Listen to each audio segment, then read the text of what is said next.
You're listening to Truth on Tap with host Kevin Kierstead. Ladies and gents, this is Kevin Kierstead, host of Truth on Tap and Caps on Tap. I hope you're enjoying the show. Truth on Tap is focused on bringing you absolute truth about everything from mainstream media to comedy, from psychology to the paranormal. This show keeps it real, not the fake kind of real, the real kind of real. That same spirit also covers our Caps on Tap show about the Washington Capitals. Caps on Tap shows air only after Capitals wins at this time. Please come like our Facebook page and join the conversation at facebook.com/truthontapshow. Truth on Tap has been picked up and promoted by iHeartRadio, the internet audio mega monster, so shows are available there as well as on Spreaker and a limited selection on iTunes. To get in on a show's chat, you can chat from the Facebook page I mentioned or go to www.spreaker.com/user/truthontap and look for the live episode or call in at 910-NOLYING. That's 910-665-9464. Thanks again for checking out Truth on Tap and Caps on Tap. You're listening to Truth on Tap with host Kevin Kierstead. Opening up the truth pipeline for these bitches.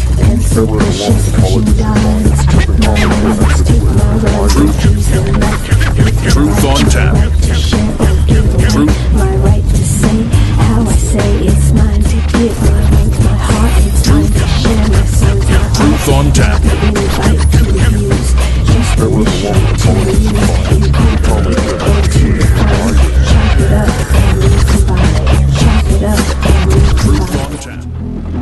Yeah, there it is, America. I got an ugly song here. That's right, it's called Copenhagen NV. Could be Nevada, could be Not Virgin, don't know. Made by an artist named ENOE, and I'm using it. And I'm using it to attack the armpits of America. Oh yeah, there's a couple. Read some news today, not happy about it. Yeah, I don't like to start off in a rage, don't like it. Takes a lot of energy. So I'm looking, and the California police pummeling of a woman is investigated. 11 hard punches to the face caught on camera. Not acceptable. America, if you don't do something about this, it just keeps happening. And I'm dead serious about that. Luckily, a passerby got it on video and it's on YouTube. Do you think that the California Highway Patrol would have done an investigation if that video wasn't posted? We are in a sick spot. We're in a disgusting spot.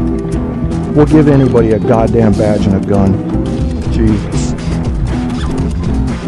Yeah, I'm not happy about it. I'm a little mad about it.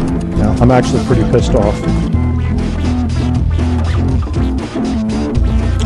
I'm sitting here earlier on Facebook, and I find out about the crying elephant. Did you hear about the elephant? Yeah, Raju. Well, Raju was rescued on July 4th. And the first thing I see is some comment about how it's appropriate that it was on July 4th. I'm reading this comment right now. It says, fittingly, he took his first steps sans change. Don't use one French word to sound smart, please. Just say without. He took his first steps without chains on July 4th. How great Raju celebrated his freedom along with the rest of the Americans. This happened in India. The workers were Indian workers. The suspect was an Indian suspect. This was not an American foundation. It has nothing to do with our Independence Day. What do we do as Americans? We paint everything red, white, and blue. It must be for us. How fucking narrow-minded is that? That comment pisses me off. I went and I said something. I said, well, I'm very happy this animal is freed. I'm ashamed that America connects this to July 4th as if this elephant, his suffering, or the workers had anything at all to do with America. There's a world outside of our borders, America, that's not the USA.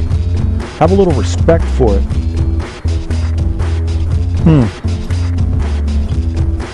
Fucking cops abusing their authority. You're going to put up with that, America? You're just going to sit back and say, glad it wasn't me? Does that sound okay to you? Pisses me off. You're not going to do anything. I know you're not. I know, because we've had this before. I don't know. I guess there's no fixing it. Is that what's going on with America? Right in our armpits? We got a bunch of ugliness. We're just going to let it fester. Not even use deodorant. Not even scrub under there. Well, don't be surprised when goddamn octopuses start falling out. That's all I got to say. Because that's what's coming. Fucking alien octopuses from hell with wings and bat wings. Yeah. That's it. You're hearing the sound of it, and you're hearing the words to it. The underarms of America. Her worst cracks. Her worst crevices. They're out there. We don't do anything about them. You think crime is the problem, and this cop's beating a fucking lady in her head. 11 hits. That's too many. Jesus Christ. I hope he goes to jail for at least 30 years and gets his ass beat daily by big motherfucking dudes. Yeah. There it is, man. There it is. There's my intro. There's my intro. Where's your intro? Whose mic is it anyway? Now, this is Whose Mic Is It Anyway Reloaded. And the reason that it's reloaded is because we've tried this before. You've seen the show, Whose Line Is It Anyway? And you need to know that we can duplicate that kind of humor right on this show. What do I love about that show? What I've always loved about that show, even when I was younger, you know, shows like it. Impromptu. No time to rehearse. For one thing, the core of my show, Truth on Tap, is truth. And I find that it's easier to deliver truth, and I'm also more trusting of those that do truth this way in such a way that it could not be rehearsed. If you just try to go into something without rehearsing and you're telling lies, you're going to stumble. I don't stumble on this show because I don't have lies to remember. I like that. I heard somebody say a couple of times recently, everybody lies. Everybody lies. Do you lie? Do you lie? How many times per day would you say that you lie? Do you lie about where you've been, where you're going to go? To your spouse? Do you lie about what you bought at the store or how much money you have in the bank? Do you lie to your kids about what you're going to do for them and when, just to get them to shut up? Do you lie to the people on the phone that call you, the bill collectors? Do you lie to the courts? Do you lie to the people at the grocery store? Do you lie to the doctor? Maybe it's pretty common to lie, but it's not common for me. And maybe that doesn't mean anything. Maybe I should get off my high horse right now. Because nobody cares if you're telling the truth, do they? I don't hear a lot of inquiries on a daily basis about who's telling the truth and who's not. Seems to me there's not a lot of interest in it. So I don't know if I have anything special here, but goddamn it, I got to be unique in some way. So Truth on Tap it is. Been doing this for a year now, almost. And I got to stick to my guns. I mean, it's all I've got. It may be the only thing that separates me from the next talking head. Somebody who pretty much insists on truth all the time. Now, you know as well as I do that there are plenty of topics you're going to hear on this show that do not necessarily involve provable data and the supporting proof for those data. However, it is my goal, and always has been, to keep things accurate on this show. Now, comedy, which I've always been in love with, you know, there are times when I'm playing a video game or something to try to get my mind off of whatever I'm going through, and I'll stream comedy, stand-up comedy in the background, because the way I've lived my life has not been down a brightly lit, beautiful sidewalk lined with flowers. It's gone a little bit differently than that. And I'm not trying to get pity from you. That's why I'm not getting into details. What I'm telling you is I needed something tugging me the other way. Comedy has been that lifeline for me. Just listening to it, watching it. Always loved it. Good comedy. You know, there's a lot of shitty comedy out there. What's great about comedy is that there is so much comedy now on TV and the radio that is more honest than the news you're getting. So maybe my secret little attraction to comedy comes from getting a lot of truth. You know, why is Jon Stewart being more accurate with more explanatory detail than CNN or Fox News? Why? Why do I have to go to a comedian to get fair news. Why am I going to BBC? I've got to go outside my own country to learn what's going on inside my own country. I mean, I've got the story up right now about the cop hitting the woman. It's on BBC News, US and Canada. Why? Because there's spin put on everything from the American news organizations, and people are bought and sold like fucking commodities in there. They're bought by politicians. They're bought by super PACs. They'll say whatever they're paid to say.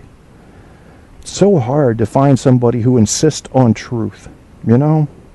And then once you do, you still have to have in the back of your mind that they're subject to a bribe. Human beings are notoriously weak when it comes to enriching our lives for favors. What a sad situation that is. But what's even more sad is a motherfucking cop punching a woman because she was walking away from him, not obeying his every command while he was on his power trip 11 times in the face. America, make this man pay. Make him an example. Don't let him get away with this. Don't forget about this in a week. Watch the video, get in touch with the police department, and start firing off letters. If this doesn't go punished, it opens the door for something you don't want to know about. You will not want to be pulled over by a police officer for speeding 4 miles an hour over the limit, because you're likely to get punched in the face. Now, does that sound like a free America to you? I mean, police forces in this country have basically gone militarized. Since 9/11, it's been very easy to do. You've seen it in any country in the past over millennia. Once the fear level goes up, the tolerance level goes up for invasion of privacy and beefing up of security. When that happens, abuses happen. And then slowly, if the security level feels better and the people are feeling safer, their tolerance begins to drop again for abuses of power until another major threat comes into their safety. Once that happens, they then grow in tolerance and allow those abuses. There's a famous quote about that I'd like to read right now, and I think it was Thomas Jefferson. So I'm gonna try to look it up. Security.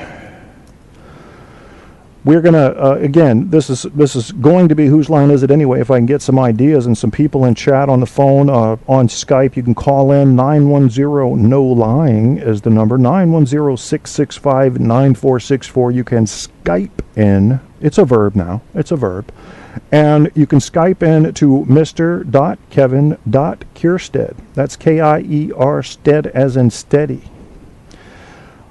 Oh, nobody's in chat yet, so I'll give you guys a break on that for now. I will not let kittens die for every minute people don't come into chat, which I often threaten to do.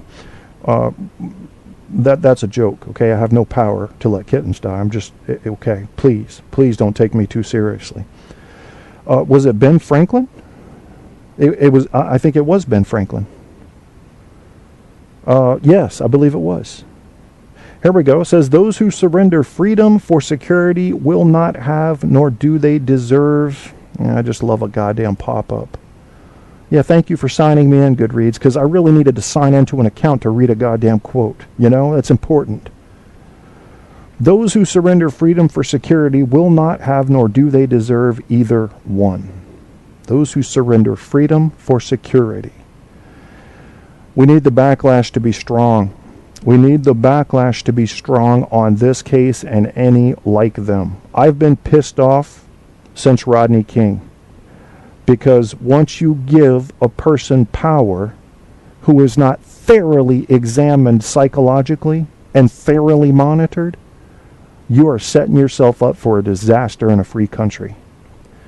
They also have reported on BBC News that complaints against police have gone down since they've worn the cameras. Now, you don't have to be Albert Einstein to figure out why that happened, do you? If I tell you you're sitting in the back factory work and half the time you're fucking around on Facebook, and I tell you we've got cameras in to make sure you work correctly, you're probably going to stop fucking around on Facebook during work hours. And that's what's happening. The cops are doing their job the right way when they know they're being filmed. Isn't that sad?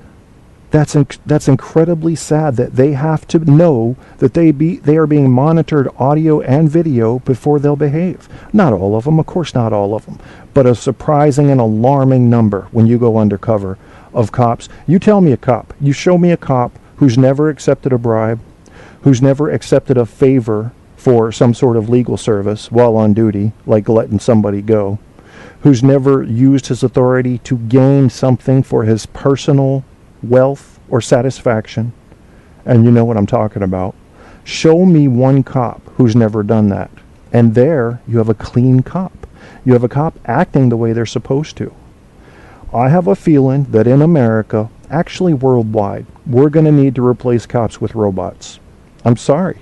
We need to make them not susceptible to bribes or temptations or fits of rage. That's the only way you're going to get equal justice across the board. That's what's going to happen. Honestly. I mean, once you introduce the human mind into it, you've got a powder keg and sparks fly when there's a pullover or arrest. We can't trust ourselves. We're going to have to trust machines to do the work for us so that we can get justice. Isn't that a sad state of affairs? Our ego's not going to like that, is it? What do you think law enforcement's ego is going to be like?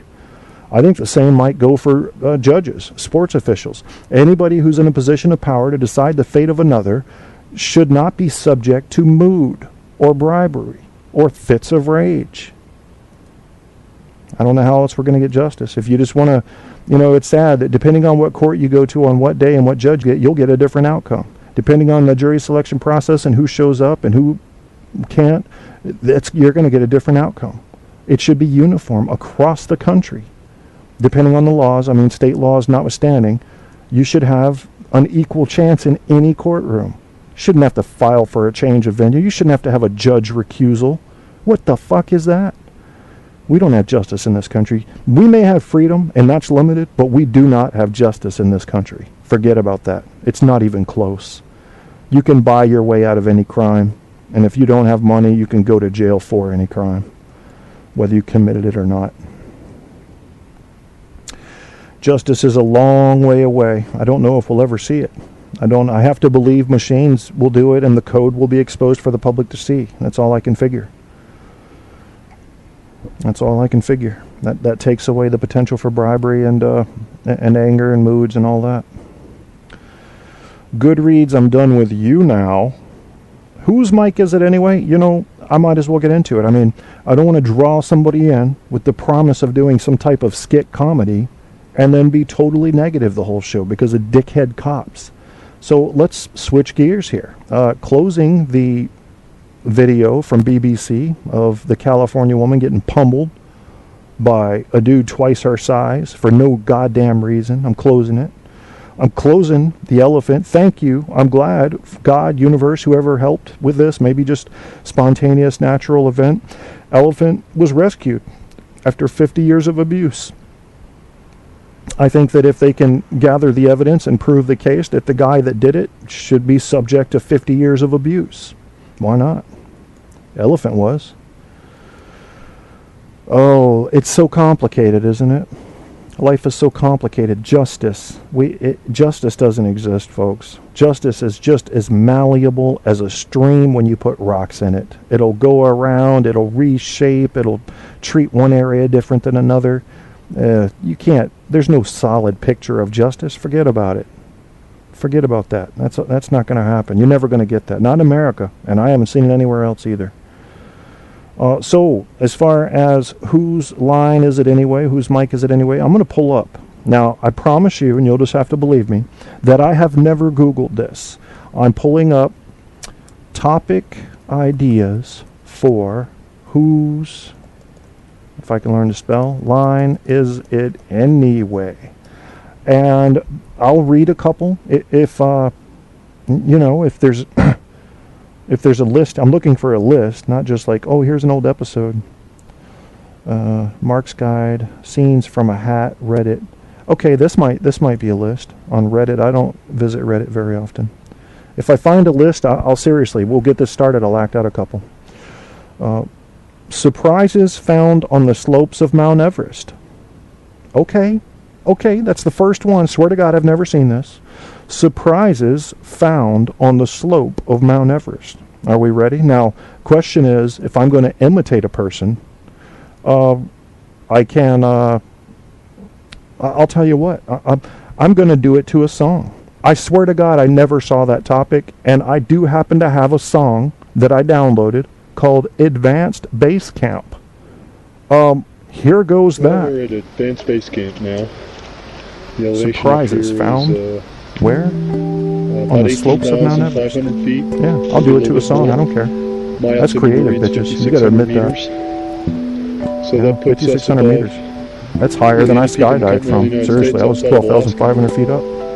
It was quite a surprise to get here. Yeah. And see Advanced Base Camp. Yeah. Well, here I am, climbing up Mount Everest. I'm looking around. The most surprising thing so far is that Tattoo. You remember the midget from Fantasy Island? There he is. He's in a parka. He's got a walker with him. I guess that's how he gets up the mountain. I thought he was dead, but apparently he's been a Sherpa for all these years, you know? Yeah. Hi, Tattoo. Z-plane, boss, look, Z-plane. Is that the only fucking thing you can say, Tattoo? Hey, fuck you, tall dude. I kick your ass. You see this walker?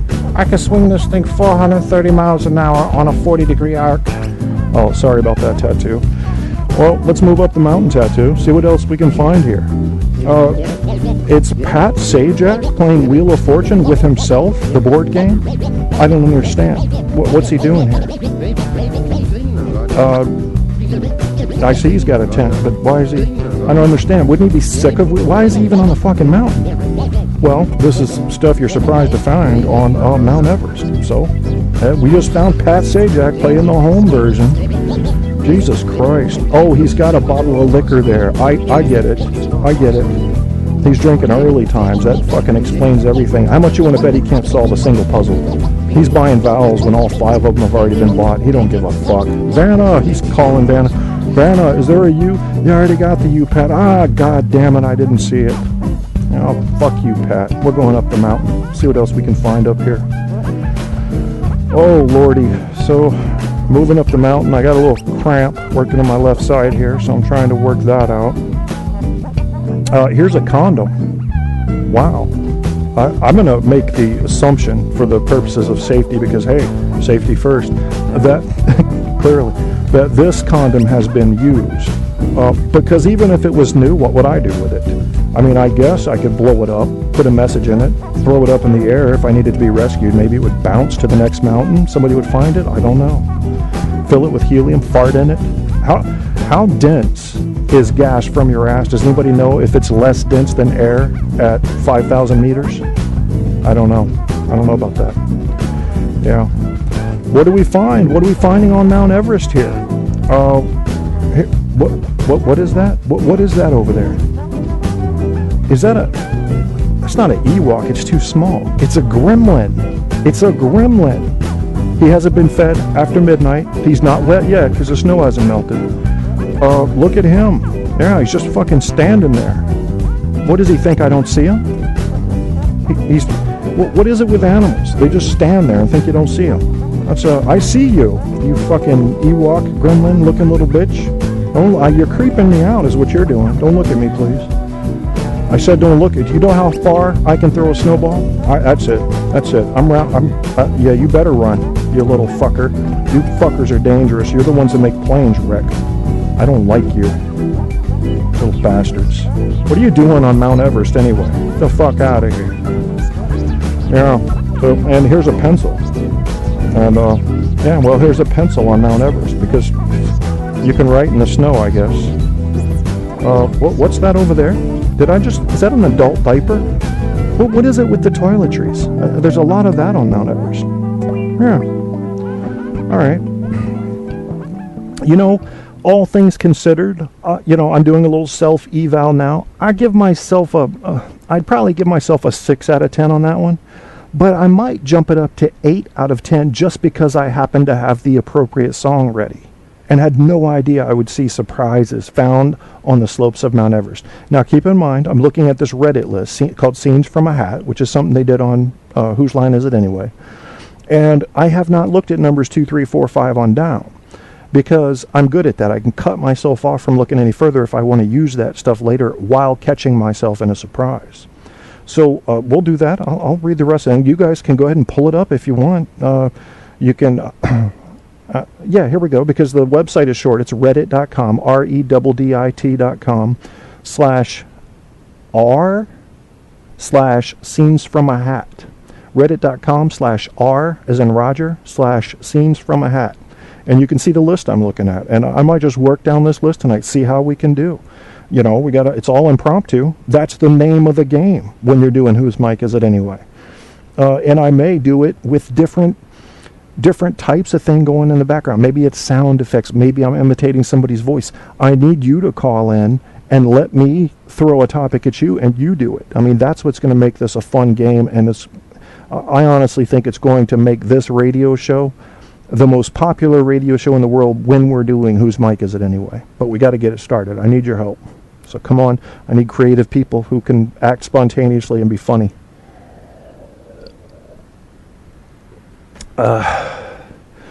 So I don't have anybody in chat yet, and that is mildly but not fully depressing me. So I'm going to give you a break for now. But I'm keeping my eye on you, motherfuckers, for not being in chat. I may go ahead and read the next scene, and I'm not guarantee you I'm going to do it. I may go down 2 or 3 or 4 or 5. But because there's plenty of ideas here, believe me. 2 is bad times for the internet to cut off.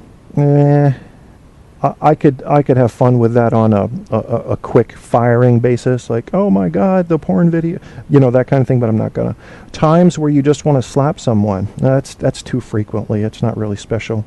Rejected missions from the Grand Theft Auto franchise, way too complicated for comedy, sorry about that. Bad speeches for weddings. All right, we'll do bad speeches for weddings. Let me see what kind of sound effects I have up here that might apply. You know, so I'm the best man, and I'm doing this right on the fly. This is what I'd be doing on the show. I'm the best man. My best friend has just gotten married to a woman who I think is very unattractive. Frankly, she terrifies me. She looks to me like Carrie in the movie Carrie with all the blood on her. So I can't say anything like that, but I think all of us are thinking that. Nobody's saying it, though. So I'm going to stand up, and I'm going to give a little speech. And to my friend Roger here. Roger, hey, Roger. I just want a quick toast to you and Carrie. I'll call her Carrie. You know, what I saw today was a beautiful thing. I saw 2 people come together and give to each other the promise of faith and loyalty for a lifetime. But what I didn't see, and I hope is in the works, is that Carrie's getting a facelift, because Jesus Christ, man. She's just, yeah, thank you, Carrie, for laughing. Well, the marriage is already over, so now you've got the ring. What do you care? You know, I just, Roger, go ahead. So you guys got this figured out then. You're not at all concerned that Carrie looks like a door that somebody had to take down with an ice pick. Is that, yeah. Oh, Jesus Christ, is there a baby already? Did you guys have one? I didn't know about it. Carrie, listen, it's not that you're butt ugly, like you got beaten with an ugly stick. I don't want to. It's just that you look scary to me. I was thinking, if you wouldn't mind, for your honeymoon, you guys could come out and stand by my garden, because the goddamn crows have been tearing up my corn, and you know, that's if you could just stand there and look at the corn, I don't think any mammal or bird would show up. I just don't think so. That's just, you know. Excuse me, hold on. Yeah. Oh, I got irritable bowel and all that. I must have eaten wheat. Excuse me. God. Oh, damn. This sounds worse than you look, Carrie. You know what I mean? Yeah, excuse me. Excuse me there. Yeah, sorry about all that. Yeah, that wasn't pretty at all, was it? Oh, I'm sorry. All right, well, Roger and Carrie, I wish you the best in life. I do fear, though, Roger, that sometimes when you wake up from a nightmare, you may not know that you've woken up. If Carrie is, in fact, laying beside you, this could become very confusing for you. And I encourage you to sleep in separate rooms to avoid that situation. That's the best I can do. Yeah, so there we go. Oh, now you motherfuckers laugh. Yeah, okay, well, that's good enough for that one. So we're warming up, we're warming up. Whose mic is it anyway? Reloaded. Warming up here. This is what you guys can do if you call in. You got to call in. I'll throw a topic at you. I'll find some different lists so you don't have a chance of being able to rehearse, It's all about impromptu. What can you decide on the fly?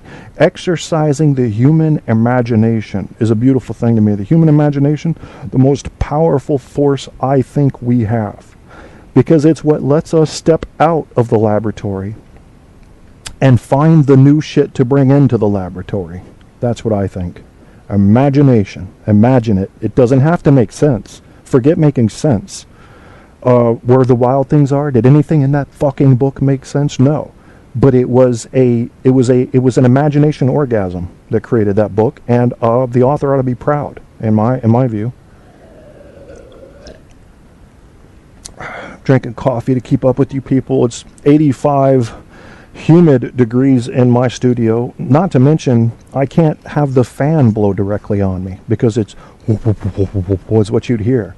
And I fucked up one of my shows already doing that. So I'm sitting here and sweating my balls off and just to do this show. Just to try to bring you Whose Mic Is It Anyway? Reloaded.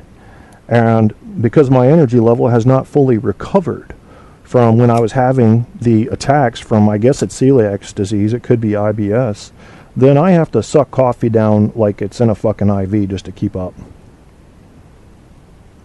Just to think. I don't know about you guys, but when you're doing a radio show, the concentration of effort is intense if you want to keep it moving. And it's not like any other time when you're chatting. And did you know this is pretty common knowledge among those who speak in public, especially if they're, paid speakers, whether they're motivational speakers or ex-presidents or whatever, that, some people can burn 600-700 calories during a speech, a 1 or 2 hour speech. I mean, I used to go to the gym for two hours at a pop, and I would work my ass off, and I would only burn about 600 calories. So you tell me, how much energy is it taken to focus on speaking, to constantly be accessing new parts of the mind and old parts alike to come up with ideas that are applicable. When it comes to speeches, a lot of times those are rehearsed or there's teleprompters. When you're doing something like I'm doing, it's all off the top of the head. Rarely do I take some time to think about my topic and think about what I might say. On that note, my brain is a lot like a balloon now that someone has just untied and then taken their fingers off of the little nipple. Yeah, I said nipple. What are you going to do about it? Besides get turned on. So, the air is leaking out of my head. And when that happens, I feel that I probably should play a song for you, or two. And I've got a couple of really good ones here. Now, here's the thing about these songs. I downloaded a few new ones today. I like this new thing I'm doing, talking during music. I think it's pretty cool. It's fun. But for the purpose of what we're doing next, I don't want to talk. So I'm not going to pick the songs that I wanted to use to talk over. I'm going to pick a couple of other ones. That's called meta discourse. If you don't know what meta discourse is, look it up. Check it out. Here's their name. And I legally have to give attribution, so I have to tell you who the artists are, even though I'm quite a rebel and sometimes won't. Miss Motherfucking, spelled Phukkin, Vibe, VYBE, Summertime. We won't forget. This is a lady, and this is all CC Mixter Creative Commons music that she decided to give rap a shot. Yeah, you know. So we'll throw her up there. I can't believe that the Unusual Things to Find on Mount Everest, and I had the base camp song. It's just weird. That's just fucking weird to me. It's like, I don't know, precognition or something. These other songs I love to talk during if we're going to keep that up. So I think I'm going to Yeah. Oh, but there is one that is really freaky, and it reminds me of a dude floating through space. This is before Gravity came out, and it's George Elinas' Hornet. I don't know why it's called Hornet, because it's nothing about a hornet. And I'll play that one as well. So we'll have a couple there. This will give you time to catch your breath, go get a bathroom break or whatever. I realize it's an early break, but I take them when I need them. You know, and I may decide 10 minutes, 15 minutes into a show I need a break. I may go 2 hours and not need one. That's just the way it is. That's freedom. I like to demonstrate that shit every day by doing shit that is not necessarily expected. And then, if we still need some time after that, I want to put the fan on myself for a little while. You'll hear one of my jams that I made. I haven't given it a name yet. If you have some ideas on what I should name it, then throw those ideas out there, and Jesus Christ, I'll give it a name. And we'll go from there. So, I want you to get ready for Miss Motherfucking Vibe, y'all, called Summertime We Won't Forget, followed by George Elinas' Hornet and Kev's Music. That will then follow that, and that is that. So here goes. You're listening to Truth on Tap with host Kevin Kierstead.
They all play out like your favorite days. We love the summertime and it ain't gonna change.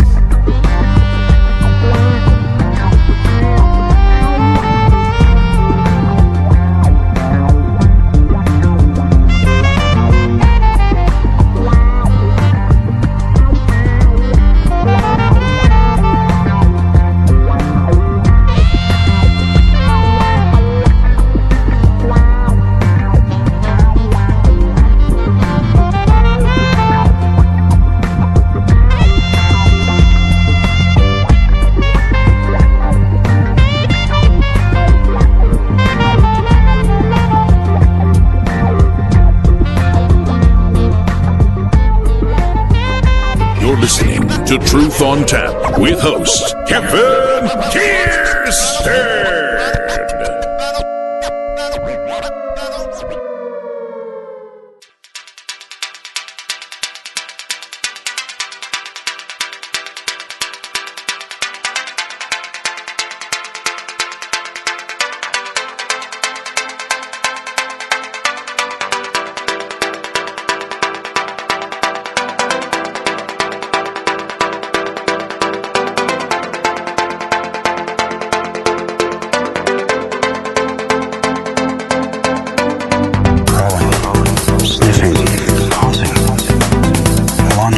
furiously circle and crash face forward again and again.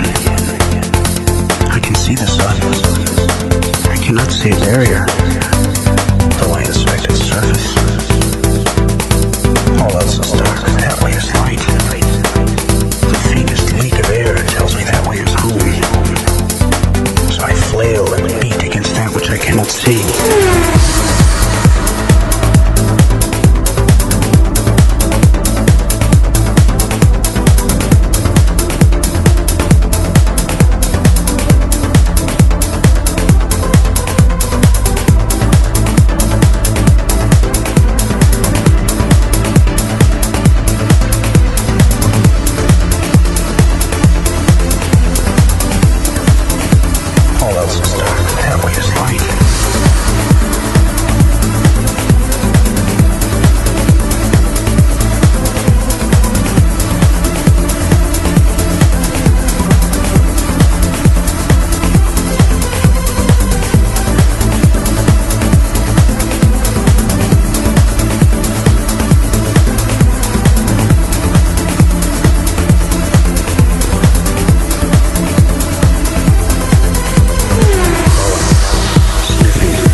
Circle and crash face forward again and again.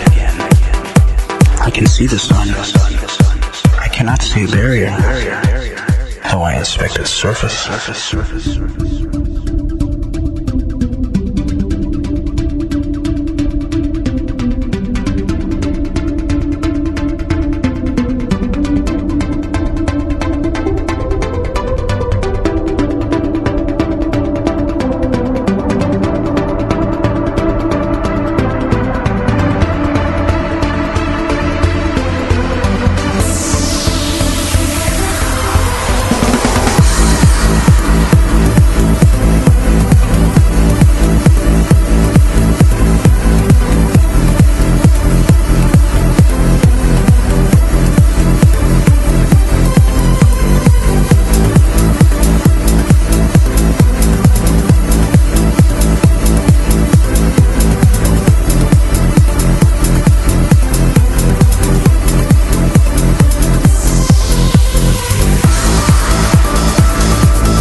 The others, the brittle, tiny corpses of the windowsill.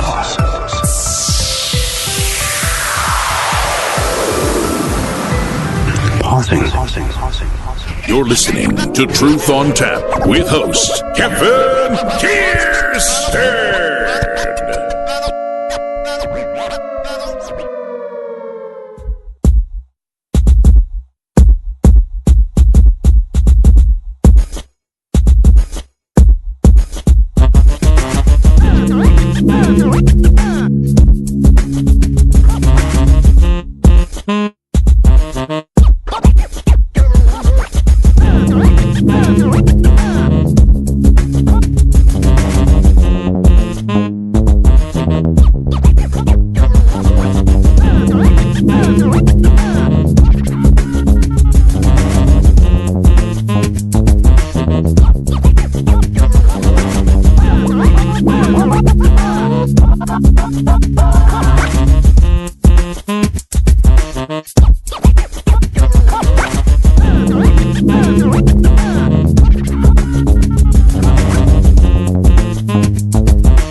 You're listening to Truth on Tap with host Kevin Kierstead.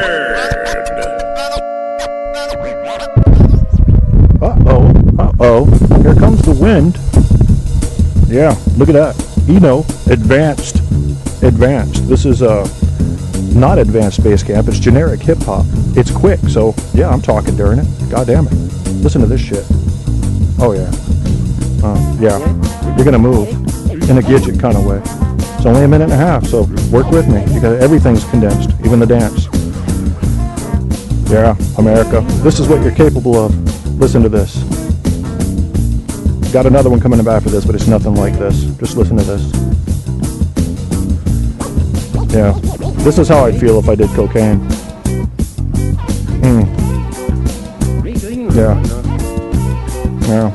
Got a brother stuttering like Muhammad Ali talking about 0 point energy. Yes, sir.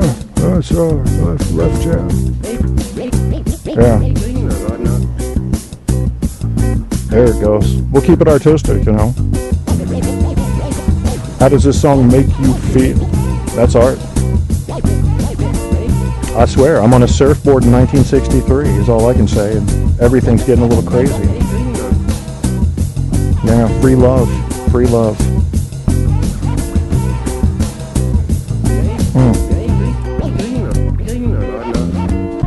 Yeah.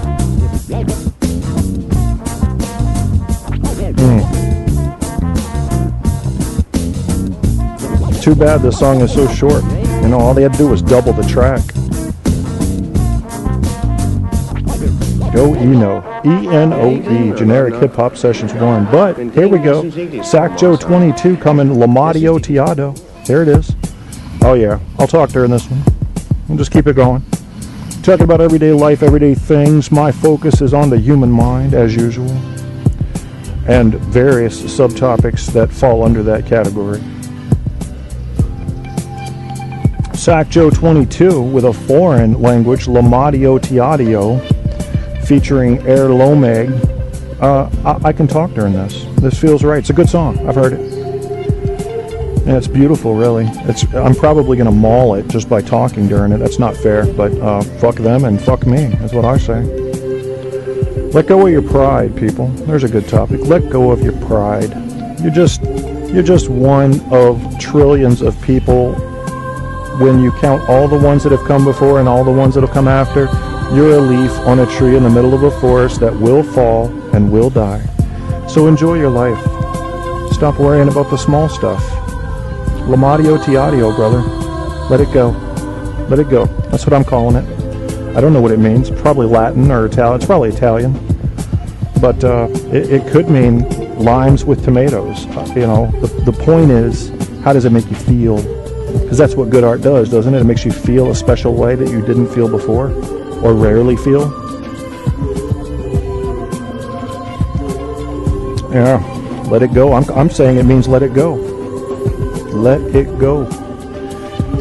You got an old friend or family member that you hate for doing something wrong to you? You don't have to make up with them, but let that shit go. Ta-ta. You're out of my concern bank. Out. Bye-bye. It's your only chance at happiness, my friend. It's your only chance at happiness. Let some things go. You think that bitch at work is trying to kill you? She's out to get you? Well, maybe she is. But you have the power to say she doesn't matter to you. She's small. Small. She's just another leaf looking for sunlight. She's going to fall off and die too. Let it go. Lamadio Tiadio up in this bitch. Yeah, featuring Air Lomeg, Borja, and Smojos. Let it go. That's the theme of this song I'm going with. Let it go. Let it go. Life lessons. Let the small stuff go.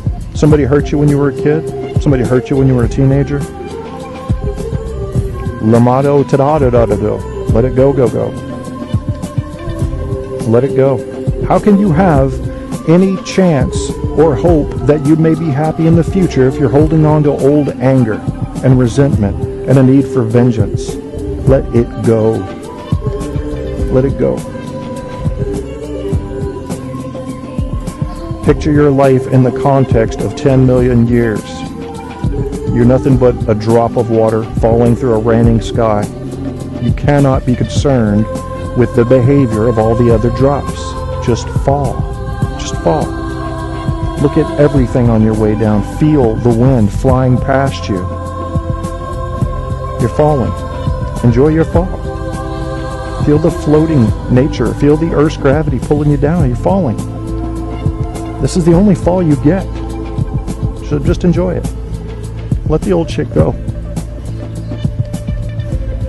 Lamadio Tiadio up in this, his Alcio tonight. Yeah, why not? Did you like that?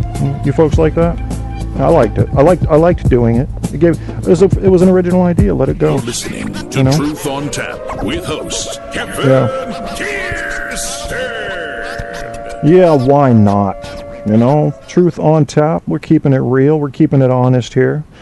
I don't know if we can... Is someone messing with the door handle to my studio? Hey, is that you, Mallory? It's either my stepdaughter to be or the cats or ghost. I mean, I'm not ruling that out, but I don't typically have experiences with ghosts, especially in my own home. I'm gonna guess cat. That's what I'm gonna guess.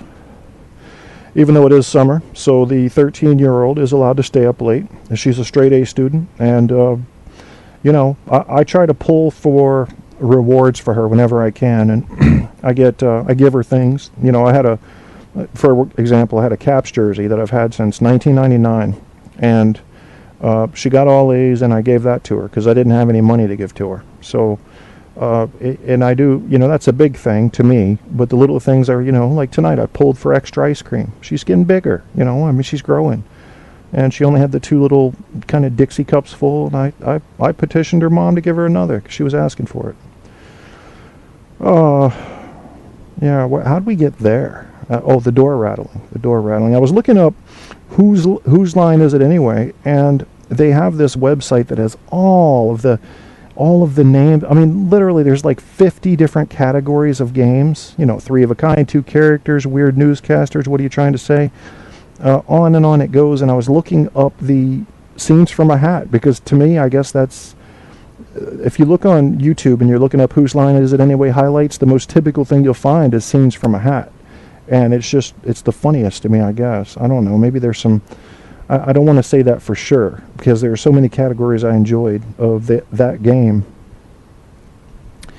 I'm surprised they didn't get more actors and actresses in there to show off their impromptu skills. I really am. You know, I mean, Ryan, I guess, and what's the dude's name? Wayne Brady? Is that his name? I mean, they did the brunt of the Huff and Puff work on that show. And I'm surprised they didn't end up in more feature films after that. Clearly, the value of impromptu does not necessarily translate to Hollywood attraction, because you do get your lines and you do get your scripts and you do get to rehearse. And maybe it's just things like radio or stand-up comedy. The thing with stand-up comedy is you get to rehearse too, but you'll know the guys that can do good impromptu because they'll play the crowd a little and actually draw ideas from the crowd live. And you can tell when they're faking it. Like, oh yeah, you came with him.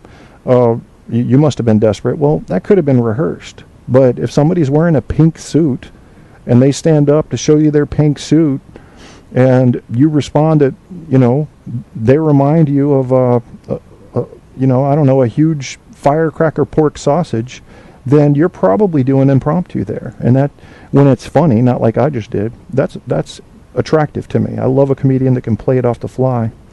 And an actor, actress, radio host, TV host, anything like that.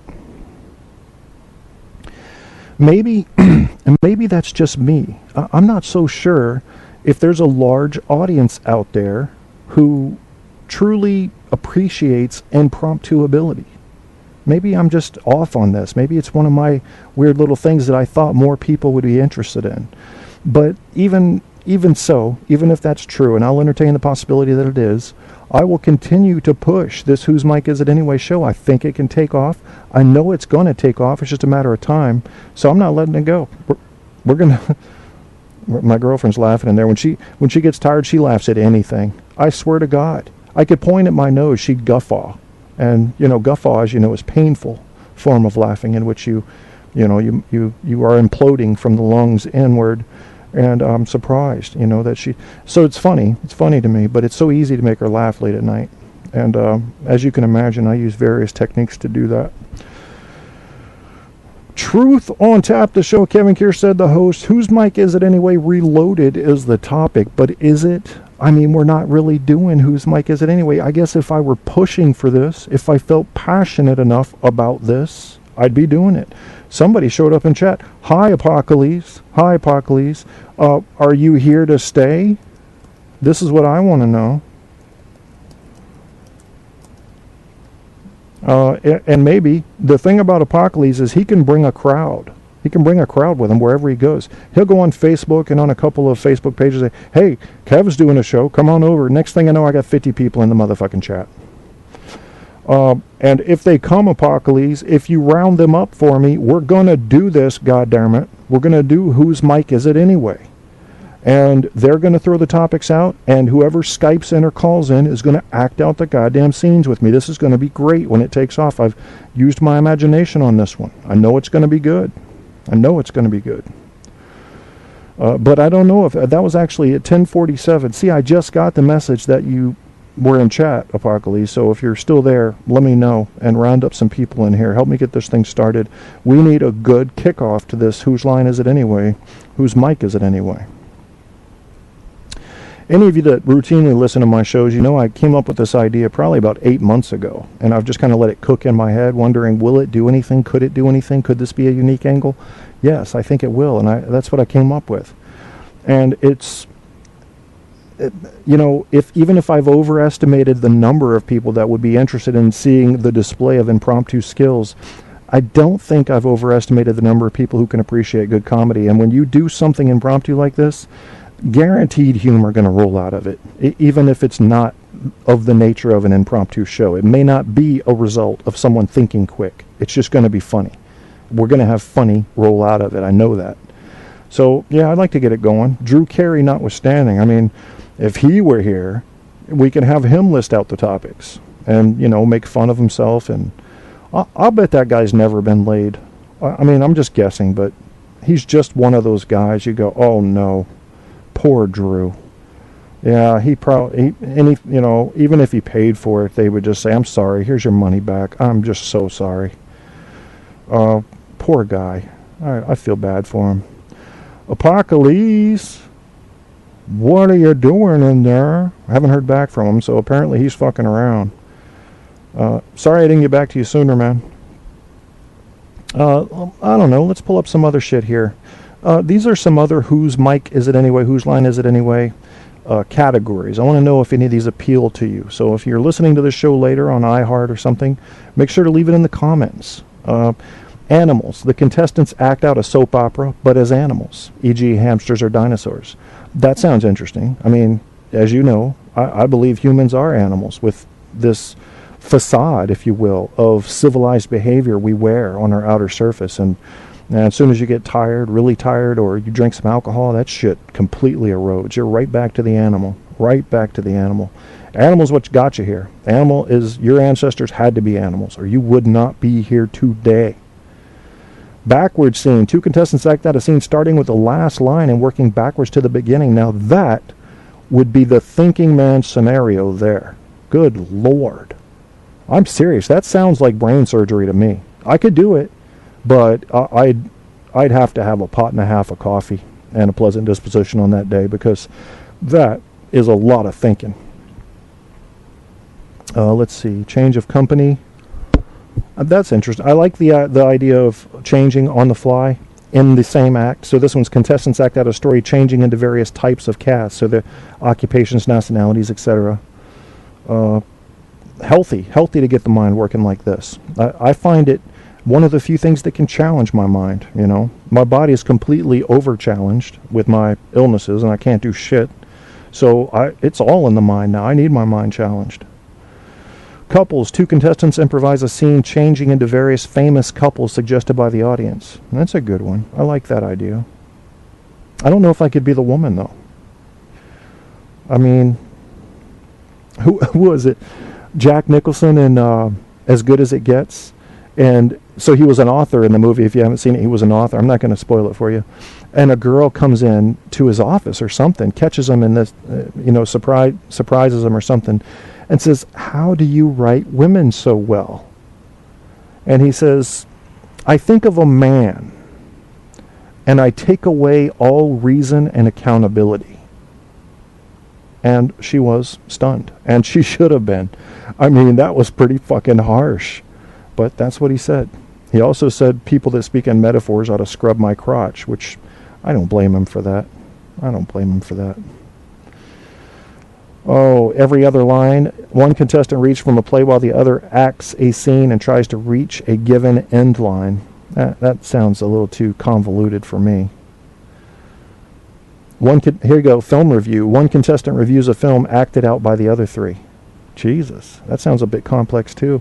I can see why a lot of these weren't repeat categories, because they're too hard. And if they're too hard, I heard, you guys tell me if I'm right or not, I heard that the people on Whose Line Is It Anyway would often get topics ahead of time. And that really broke my heart, because that's not impromptu. If you've got even the categories, it's just, you can prepare for that, and that's not the name of the game. Hoedown. Ugh. I did the same fucking song every time on a hoedown. I couldn't stand it. I just couldn't. As you can see, I had to switch up all my songs. And maybe since Apocalypse is not in his house right now, and apparently not out lassoing listeners for me, goddamn him. And by the way, he has a new microphone, so you guys do need to check out his show, Apocalypse, Apocales.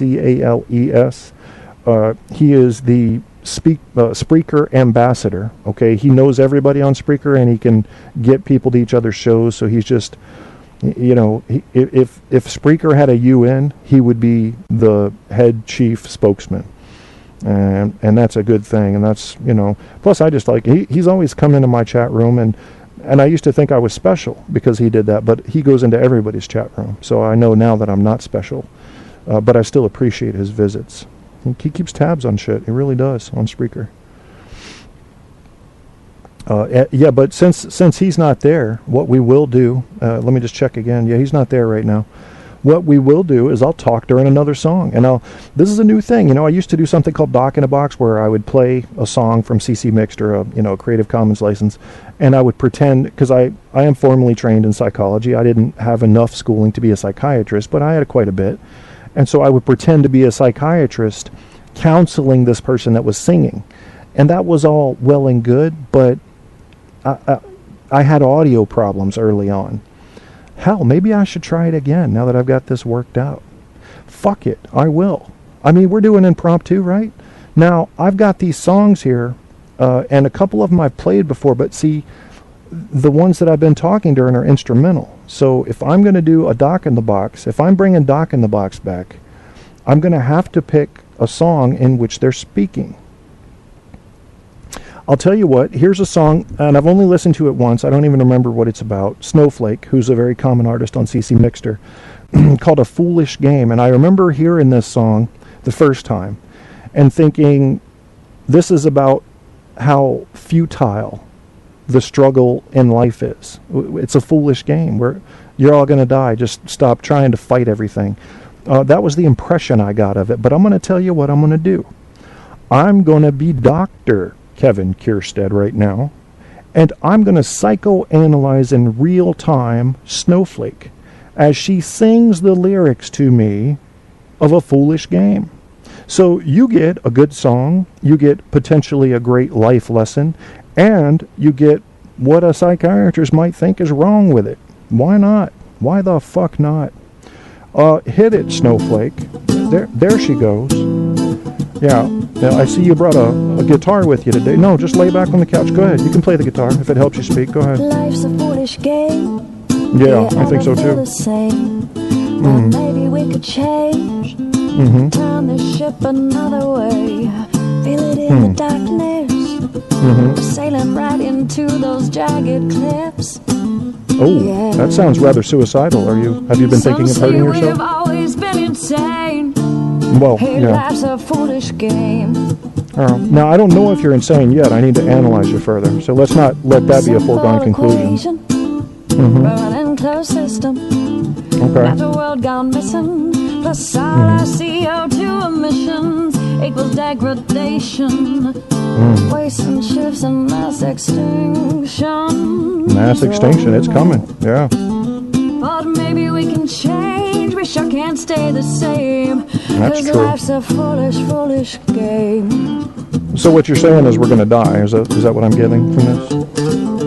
I mean, the fact that you're worried about mass extinctions, is it a meteorite that you're concerned with? You think it's going to be viri, a tidal wave, people are going to fart and all light the fart at the same time and send Earth out of orbit? I mean, you know the sun's going to become a supernova. We're on our way out, but your thing is you think it's coming soon? Is that what it... Why even bother with life? I mean, if your ancestors hadn't bothered, you wouldn't be here, and I wouldn't be talking to you. So tell me more about this. Possible solution. Rewire our connection. Maybe less Okay. consumption. Imagine from a mind of isolation. Revalue all that we've been given. Yeah. God don't work on commission.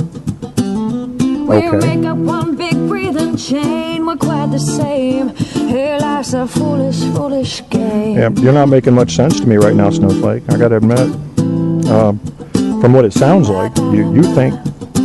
Oh, excuse me. You're still expressing yourself with various consonants and vowels. Go ahead. Yeah. I'll do it with you. You want me to hit the background? Ba-da-ba-ba-da-da. Ding-a-ding-a-dang. Wah-wah-wah. Weedy-bada-beedy-dee. Fa-da-da-da-da-da. Ka-ra-da-da-da-da. In Granada. Yeah, there you go. Sing it, Life's bitch. a foolish game. Do you ever So you think feel it's the futile? same? Well, Yeah. maybe we could change and We turn could. the ship another way. Take less Yeah. than we've been given if Yeah. we move in that direction. So you're thinking we're taking more than we're given. That's not sustainable, is it? We'll Not at find our all. place in this living chain. We're quite the same. Yeah, life's a foolish, foolish game. Yeah. Okay. Life's a foolish game. Yeah, you had said that already. Hey, life's a foolish game. I got it. I wrote it down. Listening. You know, how about that, man? Snowflake, life's a foolish game. You know, if I were to judge her personality for real, just based on that song, I'd say she's pretty sure humanity's doomed. Now, she did express a little bit of hope that we could be, quote, rewired, unquote, and we could turn this ship around, that would basically involve us consuming less than we produce.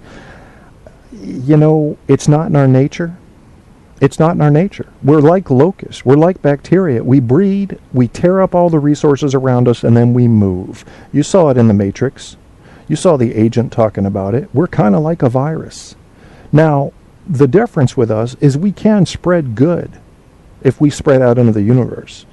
And how, though? How do you overcome the darker parts of human nature to ensure that if we were going out into the universe, to, say, to meet some alien families, I'll call them families because that's what I call them in my book, Name a Vault, then what would guarantee that we wouldn't bring our war and our deceit and our treachery and our religious and power structures, and instead see them as equals and someone that we may be able to help and may be able to help us?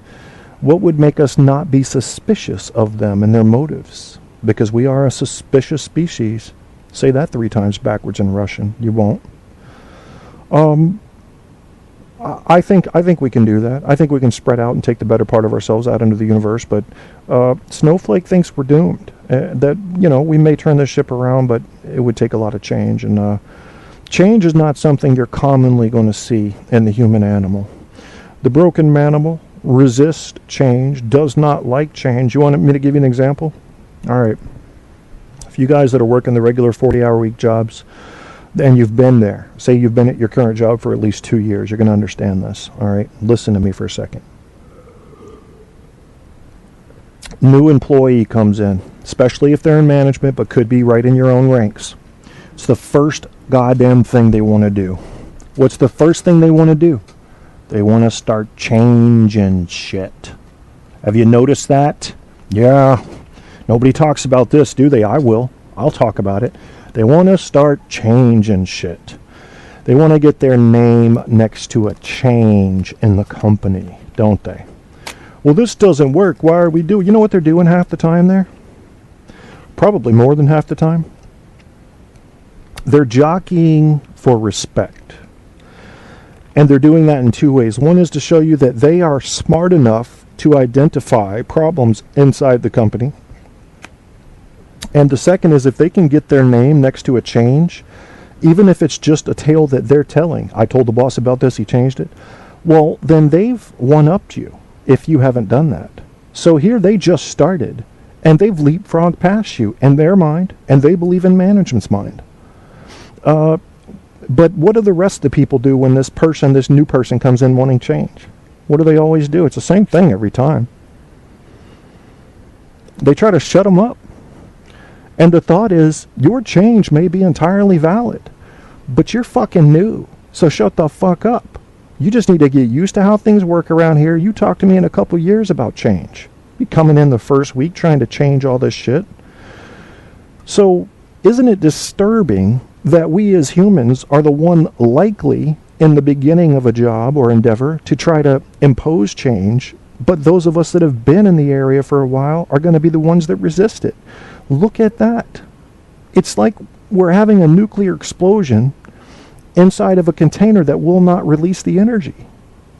It's completely self-defeating. Many of our behaviors are like that. We have outward force and then inward force that equals 0 in the end. That's futility there, my friends. Futility from the human animal to the rest of the animals, including the rest of the human animals. Those are things we've got to correct if we want to make a difference in the world, in the universe.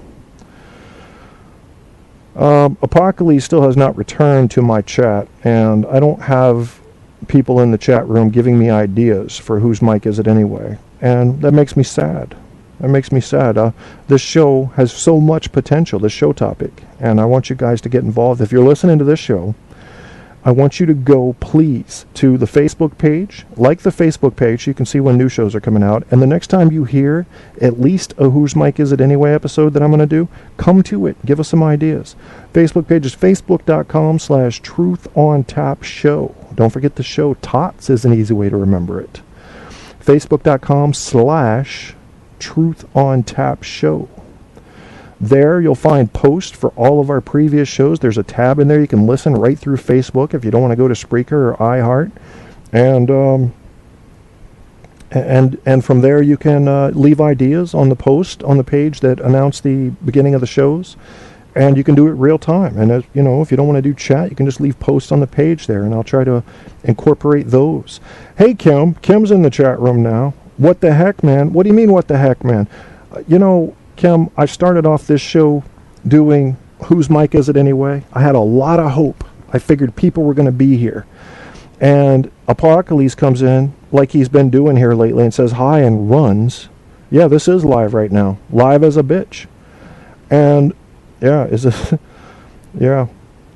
Well, Kim, I want to do the skits. So unless the only phone calls I want to take are the people who are going to act out the skits. So if you're willing to act out skits, then yeah, call in. But we have to wait till we get ideas. So I'm waiting for people to show up in the chat room to give us ideas. So I'm going to stick with it for a while. I'm not giving up on this show topic. Even if I can't get it this episode, I'll just keep running this. Whose mic is it anyway? Reloaded till people get on board.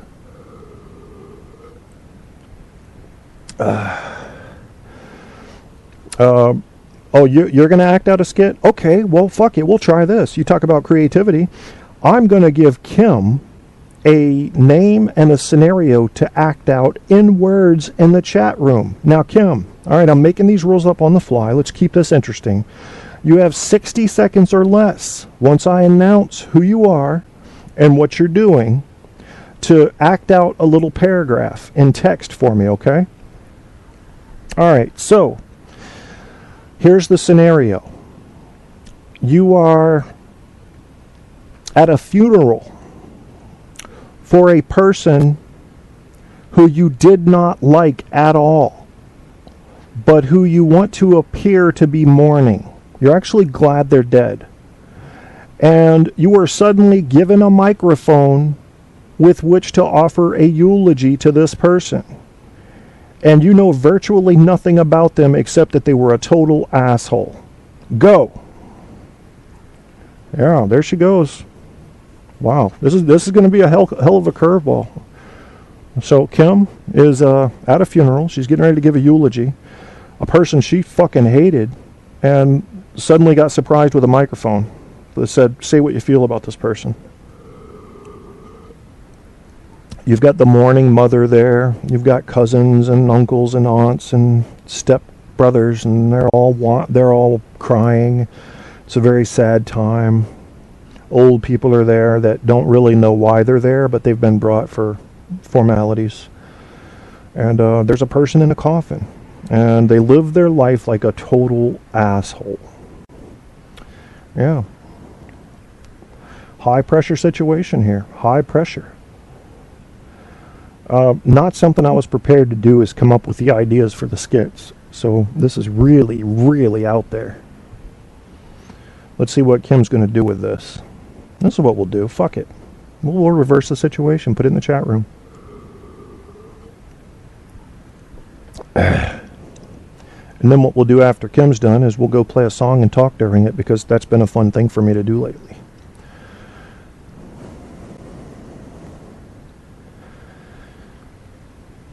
Yes, Kim's acting out the eulogy. I'll read you the text when it comes in. You heard the scenario. Not an easy one. Not an easy one to imagine. Probably one she's never found herself in.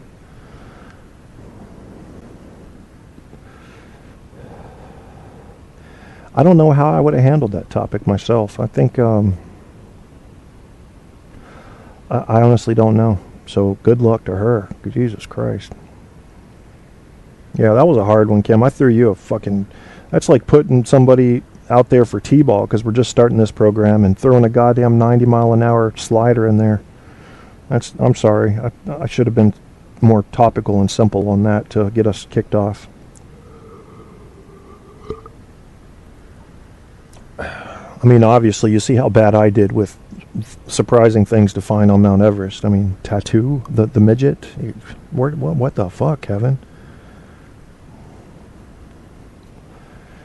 Yeah. While Kim's working on that, and I really should give her extra time. To give her 1 minute for that was not at all fair. And you can always have this. There it is. There it is. Setting it off. Setting it off. Yeah. There. Oh, Jesus, man. That's a little bit... Oh, no. Oh, no. Oh, I'm sorry. I am very sorry about this. Yeah, I shouldn't have done that. Well, look at this condom here. What can I do with this? Let me think. There we go. There we go. Play volleyball is what I'm going to do with it. I don't know what you're going to do. Okay, here's Kim's result. We are gathered here today to remember all the things and ways she affected those around her. While not a most memorable in my life as a formidable peer, my mind takes me to a time of simpler things. Life is great while living it, saddening to many. She is not longer. They're simple and to the point. Damn, Kevin be fumigating. Yes, I did, Kim. I did. I had to kill the mosquitoes. You know, nobody sprays out here, so I drop the heavy bombs, you know, and just kill them. We'll play with some sound effects. This is, if you notice, since I've come out of my sickness, I've been focused on, except for the very beginning of the show, I've been focused on positive, artsy type things. Just things that require creativity but also have no real guide. There's no point I have to make in order to feel like I've succeeded at the show. I guess in a way what I'm doing is, yes, I'm exercising one of the hardest things to exercise, which is your creativity, but I'm also leaving no goal there so that it's an easy one to reach. Just to do something, to have some fun with stuff. Here's what it sounds like when my neighbors are having sex.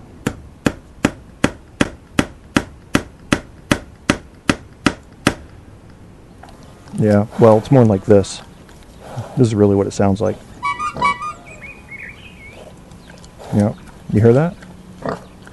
You hear that? Yep. Well, that's not all. There's more. Yeah, a lot of that. And then occasionally they do have the high-powered equipment, so they'll get going with here it is. Here it is. There it is. There it is. Yeah, 600 horsepower dildo. Well, when you got to move her big ass, you got to do something, don't you? Yeah. Yeah. Yeah. They're still doing that though. Yeah. Yeah. Oh, I think he forgot the luber. Yeah, that's not good. That's not good. I'm sorry. I'm sorry, neighbors. It's not that bad. I shouldn't have been so hard on them, you know, because what it really sounds like is more like this.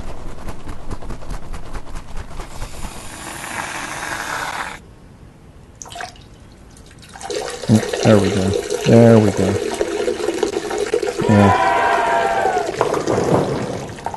There we go. And then it ends with this. There it is. Well, he's got to get in. You know, he's got to get access. So he's got to break up the crust and whatnot. Got to break all that. Oh yeah, got to get rid of all that. Ooh, that's spray some lube on there. There we go. Now we can work with it. Yeah, he broke through. He got through that time. That was terrible what I just did, Cam. I feel a certain amount of guilt. But maybe I shouldn't, because fuck those neighbors. You know what I'm saying? They go out and they're always harassing us for grass that blows into their lawn because it's the only thing they have to do in life. Well, glad leaves blew in our lawn. Fuck y'all. They're just so negative, man. So negative. And love thy neighbor. Well, god damn it. I can't. I could have. All he had to do was, when he introduced himself to me, to tell me to stop blowing my grass in his yard, was say, hi, my name's so-and-so. What's your name? Oh, I'm Kevin. How you doing? Good to meet you. Listen, I had a request. It's going to seem small, but it's a big deal to us. If you wouldn't mind blowing the first few lanes of your grass back toward your lawn before you cut to where it's blowing outward again, that would save us a lot of time and trouble here. You do that, you're still on my friends list. Great, I'll do it. I'll do 5, 6, 7 lanes blowing inward. But that's not how it went. That's not how it went. Not at all. Didn't tell me his name, didn't ask me my name. looked at me with a very damning look and said, "I'd appreciate if you could blow your grass into your yard," and then walked away. You're on the list now. Now you're on the list. How are you going to get off of it? Well, what happened later is not something that would get you off the list. We're talking during that song earlier about letting the small stuff go, and you're going, Kevin, you're sitting there getting worked up about your neighbors. No, I'm not. I don't spend time thinking about them. I don't give them access to my happiness.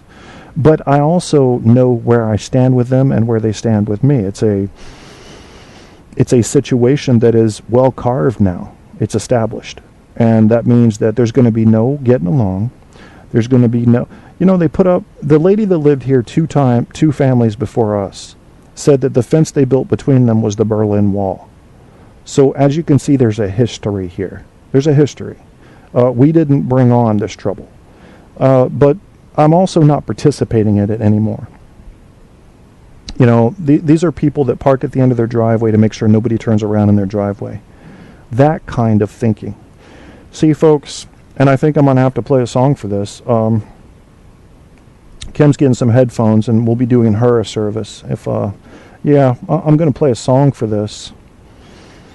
And should it be Purple Nurple? I don't know. That's kind of a hard song, but for what I want to talk about, maybe that's appropriate. Let me think how I'm gonna phrase all this.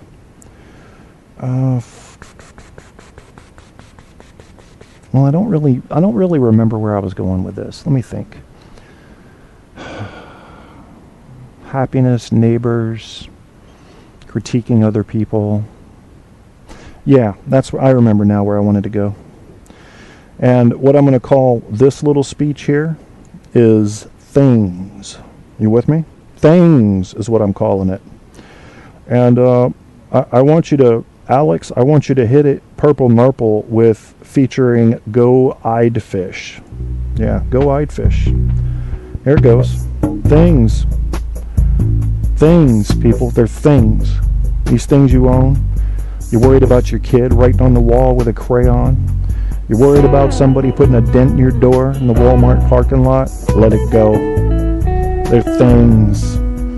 You can't take them with you when you go. You didn't have them when you came here. All you've got is your experience, your happiness, and your peace of mind. Things. Things are not something you ought to be worried about in this life. Grass blowing in your yard, if you're worried about that, you have completely missed out on any meaning in life. You worried about a scuff on your shoes because somebody was a little careless when they stepped past you in line? You don't have your focus. You don't understand life. You're really worried about that. You're really going to put time into thinking about that. You're really going to be that mad that somebody cuts you off in traffic and it happens 40 times a day? Was it because they're selfish? You're making human judgments? Were you afraid they were going to hit your thing, your car, your bumper, going to scratch your fender on your beloved Geo Metro? Things, people. Let them go. Let them go. They're objects. They can be bought and sold, rebought, resold, destroyed, and manufactured. You don't need to base your happiness on things and the condition of those things. I'll tell you something. Fathers and mothers, especially fathers, always worried about if something gets a mark, if something gets broken, if something gets somehow malformed because of mistreatment. And you're going to let your happiness go, and you're going to scream at your kid to the top of your lungs, and you're going to hold a goddamn grudge because a 5-year-old knocked over a globe you got from Hawaii when you were in the military. That's a thing. That's a thing. That 5-year-old is a person. Do you know the difference between the two? It's a little bigger than you're indicating with your behavior. It's a little bit bigger than that. If the humans in your life are no more important than things, then you have an empty life indeed. You sure do. You want to know an example of somebody who lives like that? Floyd Mayweather Jr. You'll never see a less happy person than him. He's got all the money in the world. He's bought all the things. But he doesn't care about people. He doesn't care about them. He's got everything, and he doesn't know what he's supposed to do next. He never got it, y'all.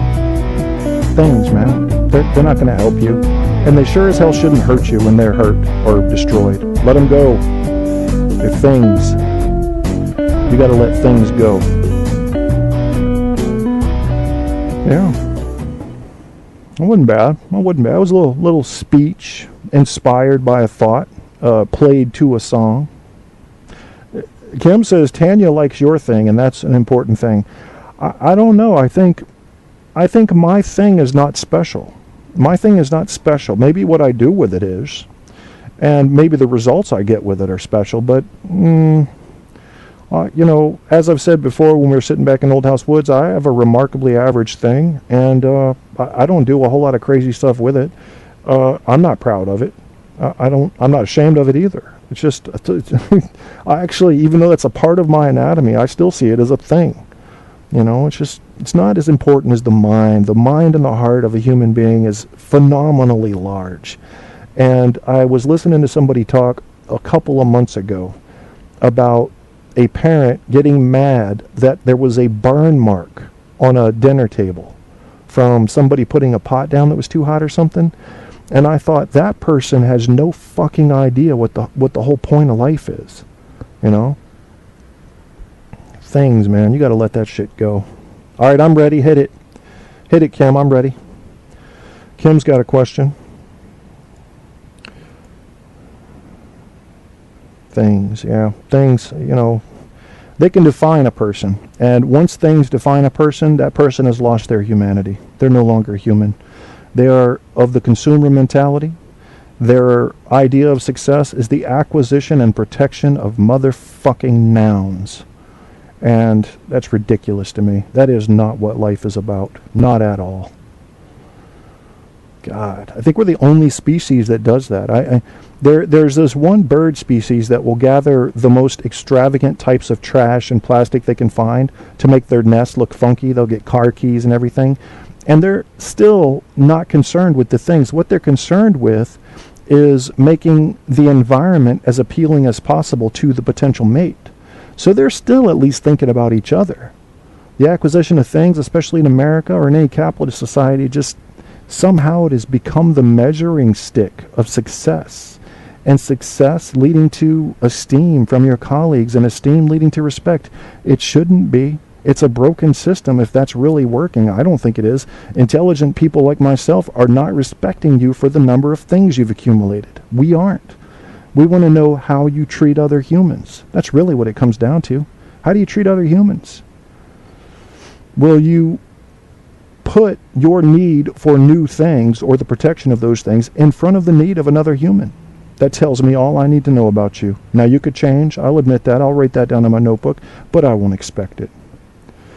Let's see. Okay, Kim, do you want me to talk about this on the show? Because I'll tell you something that might be related.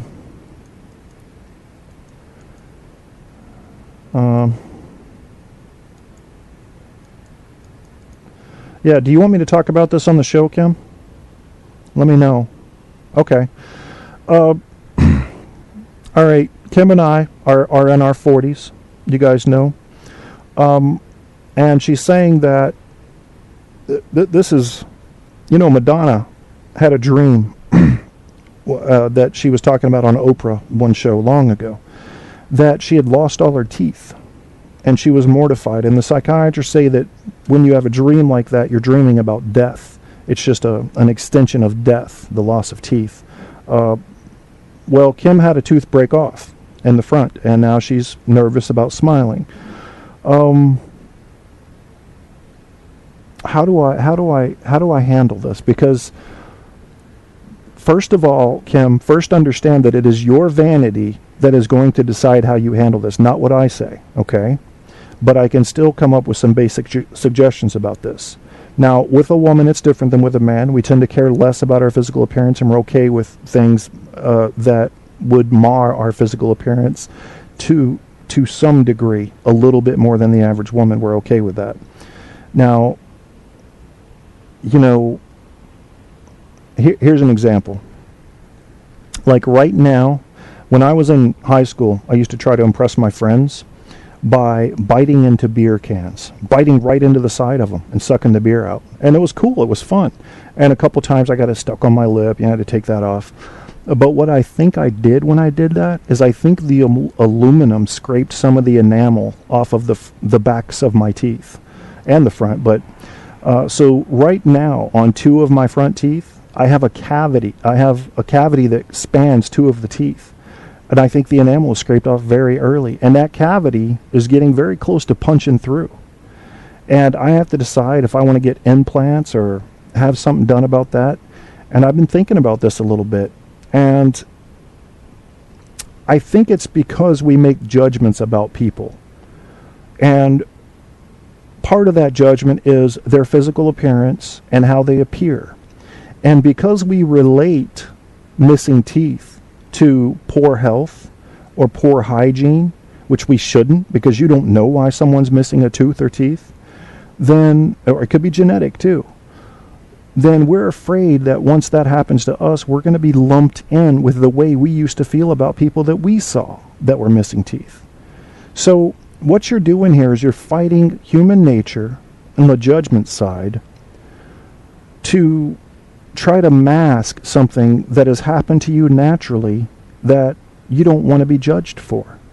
And it's the constant struggle, especially in a civilized America. Maybe 300 years ago, you live on a farm, nobody sees you, this doesn't matter. But now you're passing people every day. Now you're seeing people every day.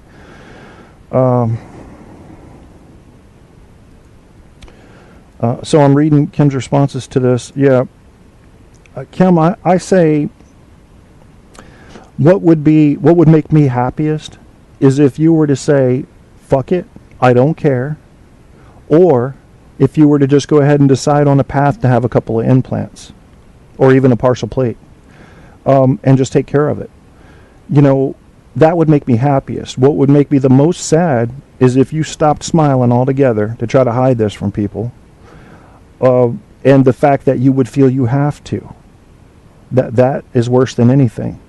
Because people do judge. I know that. I'm not saying they don't. You can have mature people like me who won't, but it's not common, you know, especially with the younger kids. They automatically start thinking shit about you. So, yeah. I understand, Kim. I mean, I'm right on the brink of going through something like that myself. I honestly think if I bit into something hard enough, I'd probably break one too. Yeah, I didn't expect to be talking about this show. This is a pretty serious topic because it also is a landmark step in the life of a human when they get to a point where the teeth aren't holding up.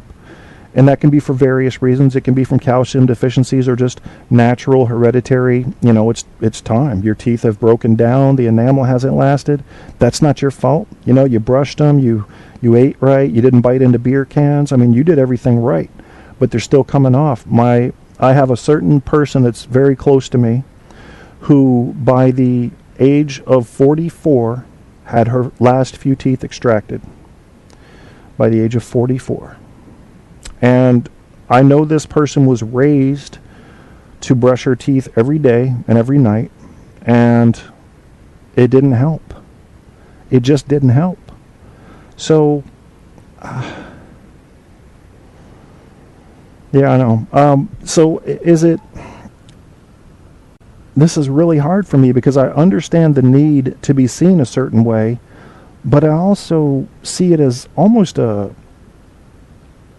coming of age story, a sign of wisdom maybe. I don't know. I'd say the easiest thing to do to best ensure that you might be happy later is to either get implants or get the partial plates if you can. I mean, I don't know, because you have to think, try to imagine in your mind, how many times in the next 30 years of my life am I going to be in front of somebody who I'm going to care about what they think about my appearance and my teeth. And then when you start adding that up in your head, just take an average 2-week period, and then you could do math from there. If it comes to more than 1,000 times, it's worth getting it done. It's worth going ahead and fixing it to the extent that you're able to. I don't know how. I don't know if your kids are going to feel persecution, Kim, from the way that others decide they're going to judge you. But I will say this: when I was younger, and you tell me if you were this way too, I would be very easily embarrassed by the condition of my parents. And in most cases, it wasn't so much about their appearance as their sobriety. So I haven't had a lot of experience with going, oh, people are going to look at my parents and think this or that. Maybe the perfect smile has become a mark of success in this society we're in now. So if that's the case and that's how they feel, then that's how they're going to react. I don't know. Kim, it's big. It's really big, and I don't feel like I can do it on the spot. This is one area of impromptu that I won't be any good at, because this deserves some thought. I mean, you're not only concerned about you, but how it's going to affect your kids. And while the first initial reaction I had was, who fucking cares? Let them go. They're gonna all fall out anyway. My second thought is, well, there are other people involved here that I wasn't thinking about. And, yeah, well, we'll talk about it more, Kim. We'll talk about it more. I just don't have my initial gut reaction, which is usually correct, is that I think you should go to the extent that you can to make your smile whatever you think is acceptable for that purpose. And then when you're home, fucking, if it's not implants and it's partials, pop them bitches out and gum it. Have fun with it. I would. But the person I told you that had her teeth extracted, her dentures also didn't fit right. And so she won't wear those. And remember, she's not even 50 yet. And so she's been gumming it since she was 44. And it's... if I were to sit here and say it would have made a difference if she would have gotten her dentures right and worn them every day, I couldn't be sure that would be true. It may have made no difference in the quality of her life. But my gut says yes, it would have. She should have, and it would have. That's what my gut's saying right now. Yeah, we'll talk about it more, Kim. And speaking of talking more, let's see what I got here. Now, this show came on at 10. It's almost midnight. That means my voice is getting near the end of its capacity.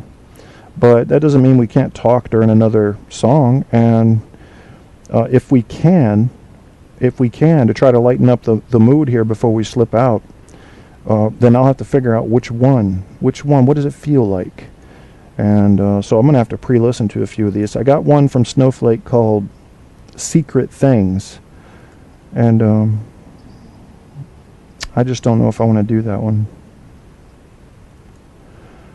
I love the Lamati OT audio one. That was just fucking awesome. We've already done a Foolish Game. The last few shows we did Soda, 18 Pieces, and a Tag Blanco. I'll tell you what, Kim, since you're going through this this tumultuous time, why don't you pick one? Do you want to do the funky one that we did the other night? Or,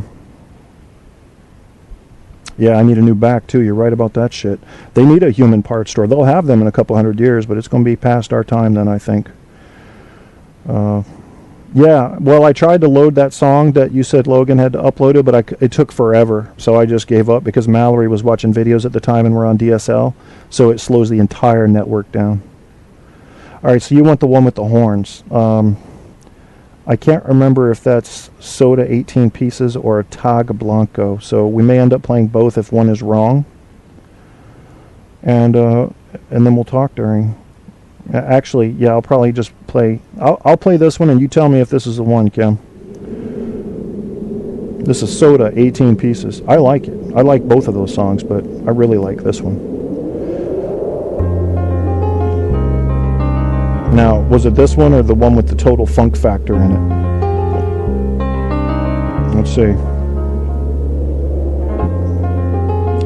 This is one of those songs where you just want to tell a story during it.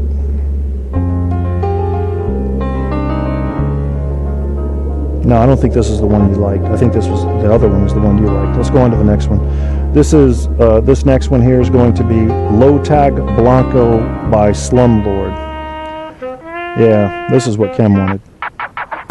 Oh, shit. Funk Factor of 43. Here it goes. Yeah, y'all can dance. Y'all people that aren't crippled, dance, bitches. Dance. You don't ever get this evening again. I know it's almost midnight Eastern Standard Time. Get the fuck out of your chair and make the moves matter. I don't care about your teeth. You could be toothless. Gum that shit. Yeah. That's right. This is the one. Yeah, this song is loaded with everything you need to have a good evening. Here it goes. Oh yeah. Damn. They just did that.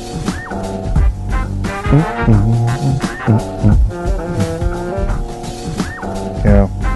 This song reminds you of what it is to be alive. This song makes sense of everything that doesn't make sense. All the funky moves we do, sneezing, farting, stumbling, getting drunk, acting stupid, being sober and hungover. It all makes sense when you listen to this song. It's worth it all. This is the culmination of all things good right here. I'm toothless, but my home ain't roofless. That's right. That's what Kim said. George Clinton said, what? Yes. If you can't feel this music, I suggest you check your pulse.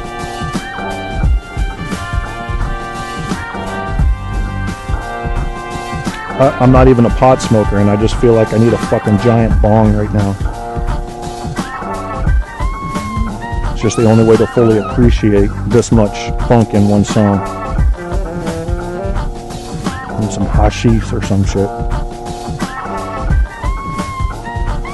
To snort some ecstasy. Can you snort that shit? I would. I'd put it in the wrong holes and shit. I don't care. No, I don't do drugs, but well, you know. Yeah. There we go. It's a trip into the Middle East. We're in India. Oh shit, Yemen. Oh my. Here we go. Egypt. Uh-oh, back to the Congo. You weren't ready for that trip. Was too fast for most people.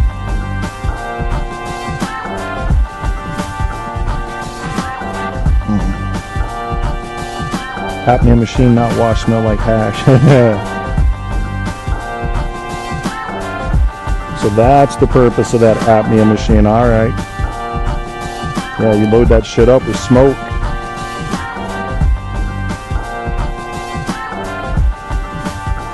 Yes.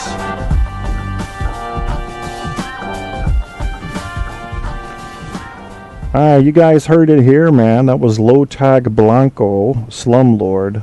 I'm sure that means something in Spanish, and I don't feel like looking it up. So maybe you can do your Google Translate, because I'm not. And on that note, I think we're getting ready to get out of here. Kim says, run, run, run for India. They got the God make you saw, oh my Lord. Too much funky fun. That's right. All right, Kim, I will talk to you again soon. And for the rest of you guys, for those that are listening on iHeart, and obviously if you are, this is not live, appreciate you listening. Make sure to leave some comments under the show if you want to hear something, if you got some ideas for whose mic is it anyway. You can leave all that there. If you have some suggestions, if you want to hear something talked about that you think other hosts are afraid to talk about or don't know enough to talk about, throw it down there. And I'll, if I have to get my little research ball cap on, I'll put it on. I'll put it on to satisfy your request. And we'll give it a good once, twice, 3 times over. I might even do it during a goddamn song. You don't know. You don't know what's coming from the Truth on Tap show. You just know it ain't going to be lies. Yes. All right, Kim, peace out. And Kev is getting ready to out himself. I will play a little teeny commercial for you guys who may have tuned in late so you know where to find me. And that's it. I mean, we're just going to go from there. So, as I always do, that is that. And here goes You're this. listening to Truth on Tap with host Kevin Kierstead. Ladies and gents, this is Kevin Kierstead, host of Truth on Tap and Caps on Tap. I hope you're enjoying the show. Truth on Tap is focused on bringing you absolute truth about everything from mainstream media to comedy, from psychology to the paranormal. This show keeps it real, not the fake kind of real, the real kind of real. That same spirit also covers our Caps on Tap show about the Washington Capitals. Caps on Tap shows air only after Capitals wins at this time. Please come like our Facebook page and join the conversation at facebook.com/truthontapshow. Truth on Tap has been picked up and promoted by iHeartRadio, the internet audio mega monster, so shows are available there as well as on Spreaker and a limited selection on iTunes. To get in on a show's chat, you can chat from the Facebook page I mentioned or go to www.spreaker.com/user/truthontap and look for the live episode or call in at 910-NO-LYING. That's 910-665-9464. Thanks again for checking out Truth on Tap and Caps on Tap.